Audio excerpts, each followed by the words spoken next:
మన ఇండియాలో ఒక రైల్వే స్టేషన్ ఉంది. 45 ఇయర్స్ నుండి ఆ స్టేషన్లో ఒక ట్రైన్ కూడా ఆగలేదు.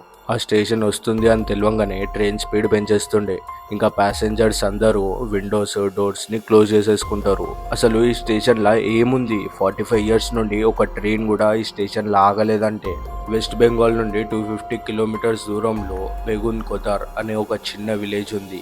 1967లా రైల్వే స్టేషన్ కట్టినారు. కానీ 1970 నుండే ఆడ పారానార్మల్ యాక్టివిటీస్ జరగడం స్టార్ట్ అయినాయి. చాలా సార్లు ట్రైన్ డ్రైవర్ ఒక ఆమెని ట్రైన్ స్పీడ్లోనే ఉరకడం చూసిండు. ఎట్లా అంటే ఆమె ట్రైన్ ఎంతైతే స్పీడ్గా పోతుండేనో అదే స్పీడ్లో ఆమె రన్ చేసుకుంటా ట్రైన్ని క్యాచ్ చేయడానికి వస్తుండే. కానీ ఆమె ఎప్పుడూ ట్రైన్ని క్యాచ్ చేయలేదు. రోజు ఆమె మిస్ అవుతుంది ట్రైన్ని, కానీ ట్రైన్ని క్యాచ్ చేయడానికి ట్రై చేస్తుంది. ఇక ఆమె ట్రైన్ డ్రైవర్కి రోజు కనిపించడం స్టార్ట్ అయింది. అది చూసిన ట్రైన్ డ్రైవర్ రిటైర్ అయిపోదామని అనుకుండు.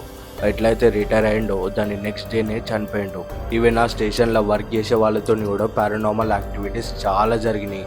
అది చూసిన చాలా మంది భయపడి ఆ స్టేషన్లో పని చేయడమే మానేసినారు. ఎవరు ఆ స్టేషన్కి రావట్లేదని అప్పటి నుండి ఆ స్టేషన్ని క్లోజ్ చేసి పెట్టినారు 2009 వరకు. అందరూ ఇప్పటికీ చెప్తుంటారు అది ఇండియాలోనే మోస్ట్ 100 ప్లేసెస్లో ఒకటని.